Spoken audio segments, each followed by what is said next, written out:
Hey guys, thought I'd do a Nintendo 64 game collection.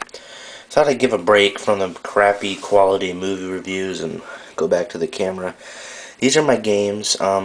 My 64, I might have did a video on it, but I have like the original gray one, and then I have a gray controller, and these are my games. I don't have a whole lot, but you know, it's enough. First one is, this is the Game Shark. Now, what a Game Shark is you pop it in the Nintendo like that, and then you take a cartridge and you stick it on top of this thing, and there's a list of games on here. Not all the games are compatible. You can program games in here, but it takes a shitload of a long time to program the code. And you can do codes. Like, for example, I know this will work with GoldenEye and Mario 64, so I get this out every now and then. First game is Mario Kart 64.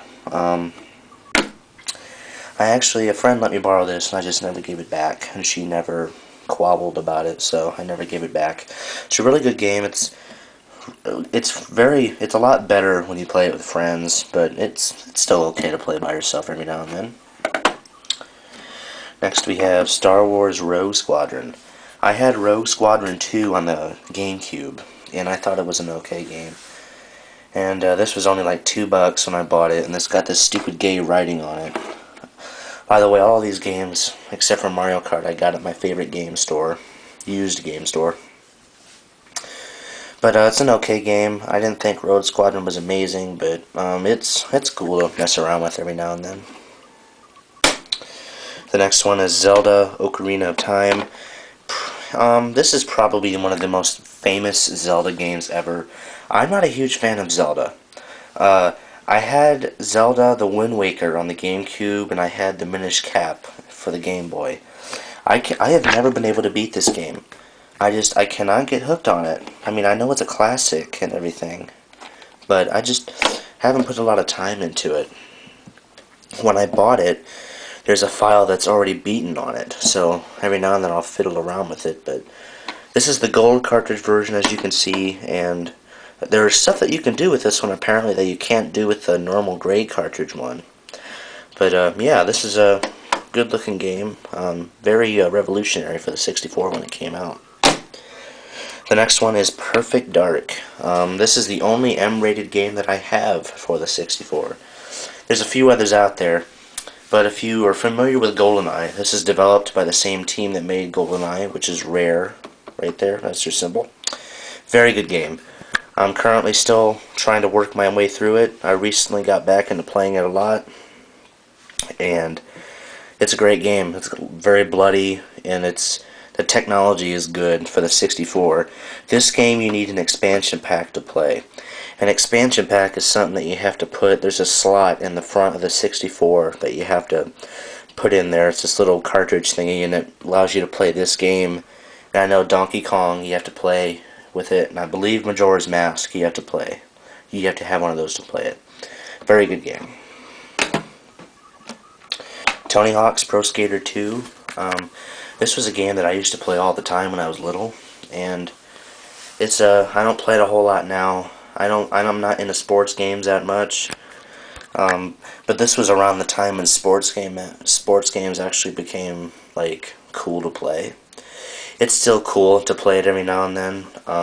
The final game for the 64 was actually Tony Hawk's Pro Skater 3. Only 396 cartridges were made, and I have seen one before, and I am shitting myself to this day I did not buy it.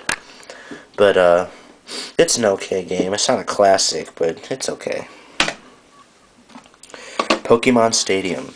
I bought this along with Pokemon Snapshot, and I don't have that anymore. What this game is you can do this with a friend. You pick Pokemon, and you can battle each other. You know, it's just battling. It's addicting, I have to be honest. It's kind of like, I'm guessing it's kind of like Pokemon Coliseum on the GameCube. But, you know, all the Pokemon are on there, and it's good 3D, good controls, I guess. You can also, there's this plug-in that I have where you can plug this thing into your controller, and you can plug in like Pokemon Blue or Red or whatever, and you can like transfer Pokemon from that game onto here or something like that. Never done it before, but this is a cool game like for kids. GoldenEye. I don't think you have a 60. You have a 60. Oh my god, I can't even fucking talk. If you have this game, you have a 64. You know, this is the game that made the 64 pretty much what it is.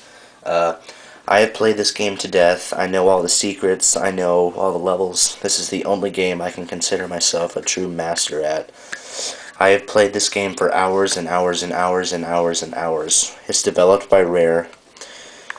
This game is so much like Perfect Dark. I mean, you can almost take maps from this game and use them for Perfect Dark. Terrific game.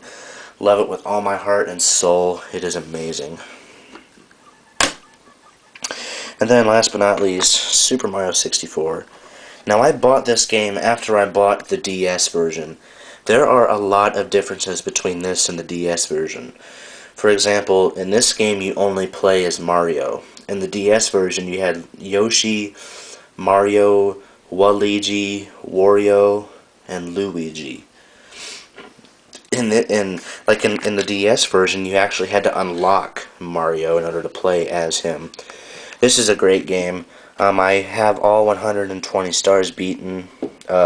I've played this for hours. I still enjoy playing this game to death. I love the music. This was one of the launch titles for the 64 along with Star Fox 64. It's a terrific game. Cannot recommend it more. I love it. But there you go, guys. There's my collection there. More to come. Like, I still want to get Conker's Bad Fur Day, which I heard is good. And I want to get Donkey Kong 64. And I want to get Zelda Majora's Mask. And there's a couple South Park games I want to get. But yeah, guys, that's my 64 collection, and maybe I'll do another game collection soon. But until then, I'll see you guys later.